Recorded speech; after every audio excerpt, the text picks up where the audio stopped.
It's really important to help connect the way that we establish and retain rights to our sacred places from multiple perspectives, and public health is just one way to think about it.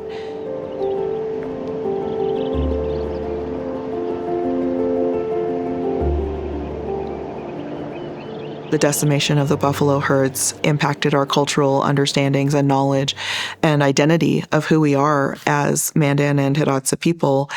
There are in the records accounts of some of my ancestors talking about coming up on the plains and seeing swaths of buffalo carcasses laying there, with just the hides removed, and the powerful emotions that came with that, of just intense loss and grieving.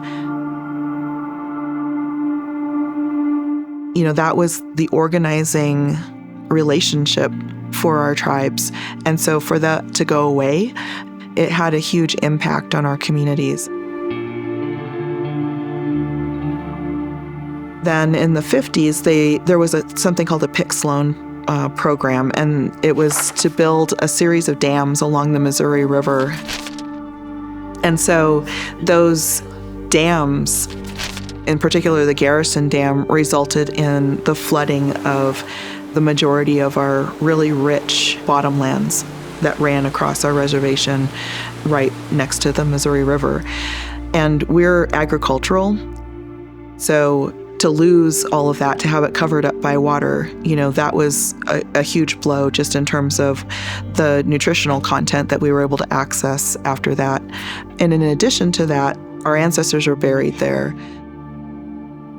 It was also impactful in terms of the loss of schools that were built in Elba Woods and the community that was flooded out.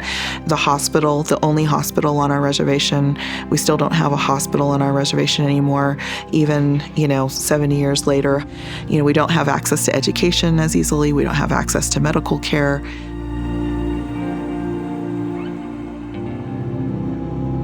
My grandma talked a lot about how people were just sunk into kind of like the deep depression because they lost everything.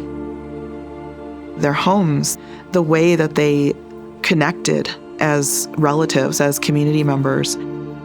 It effectively bisected our reservation. So it was very isolating as well. This is true for probably all of our tribes across, North America, really.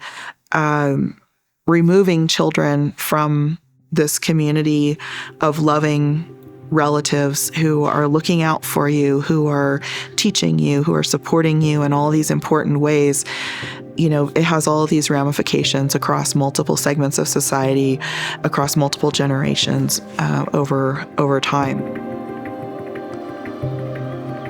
Our teachings, I think, across multiple tribes help us understand that, of course, if we have access to sacred places and places where we do ceremony, places where we do prayer, places where we're with our communities, our families, and our relatives in the spirit world, of course we're going to have health and wellness.